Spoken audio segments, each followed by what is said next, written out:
गांधी जी कोई राष्ट्रपिता नहीं है, गांधी जी कोई महात्मा नहीं है, गांधी जी कोई बहुत सिद्ध संत नहीं है, गांधी जी कोई फ्रीडम फाइटर नहीं है, तो हमें बहुत से लोग गाली देते हैं कि आप ऐसी बात क्यों कहते हैं। हम इस बात को तर्क, तथ्य, युक्ति और प्रमाण के साथ कहते हैं कि गांधी जी हिंदू द्रोही थे, हिंदुओं के साथ उन्होंने बहुत अत्याचार किया। और ये हम अपनी बात से नहीं कहते, मोहनदास करमचंद गांधी के खुद के बयान यदि आप पढ़ेंगे तो आपको उसमें इसका पूरा दिग्दर्शन नजर आएगा। मोहनदास करमचंद गांधी के जीवन में एक दिनचर्या का अंग था प्रार्थना सभा। तो उन्होंने एक व्याख्यान दिया 18 अक्टूबर 1946 को नई दिल्ली में। वो व्याख्यान आपको एक बार देखना चाहिए, जिसका विवरण आपको कलेक्टेड वर्क्स ऑफ गांधी पर मिल जाएगा। ये मैं कोट कर रहा हूँ गांधी जी के प्रार्थना सभा का भाषण। 1946 में जब नोआखाली में दंगे हो रहे थे, हिंदू कट रहे थे, मर रहे थे, बहन और बेटियों के साथ बलात्कार हो रहा था, तो गांधी जी ने हिंदू बहनों और बेटियों को एक बहुत अचूक रास्ता दिया, बहुत अचूक मार्ग दिया। गांधी कहते हैं हिंदू महिलाएं अपना गला घोटकर या जीभ काटकर आत्महत्या कर लें या जहर खाकर अपनी जान दे दें।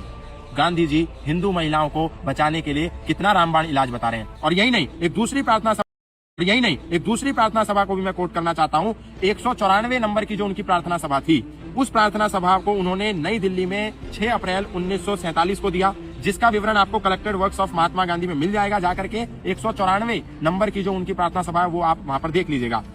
वो कहते हैं अगर मुसलमान, हिंदुओं को कह रहे हैं गांधी जी, अगर मुसलमान आपको जड़ से खत्म करना चाहते हो, फिर भी आपको मुसलमानों के विरुद्ध दिल में नफरत नहीं रखनी चाहिए। अगर मुसलमान आपको मारना चाहते हो तो आपको यानी हिंदुओं को बड़ी वीरता के साथ मृत्यु को स्वीकार कर लेना चाहिए। अगर मुसलमान हम सबको मारकर अपना राज्य स्थापित भी कर ले तो हमें बड़ी श्रद्धा के साथ इस नए संसार का स्वागत करना चाहिए। अपनी जान देकर हमें मुस्कुराते हुए मरना चाहिए। अब आप सोचिए, जो गांधी केवल हिंदुओं को मरने के लिए प्रेरित करते हो, मरने के लिए छोड़ देते हो और मुसलमानों के आतंकवाद को, नरसंहार को इतना बढ़ावा देते हो, वो गांधी कभी भी देश के राष्ट्रपिता नहीं हो सकते। और ये कोई बयान मेरा तो नहीं है, गांधी ने बयान दिया, प्रार्थना सभा में दिया, गांधी के कलेक्टेड वर्क्स में, उस पुस्तक में ये बयान दर्ज है, आप जाकर के पढ़ लीजिए। इसके बाद भी यदि कोई मूर्ख, अकल का अंधा, गांठ का पूरा अगर गांधी को राष्ट्रपिता कहे तो फिर इसमें दोष किसका होगा, ये निर्णय आपका है।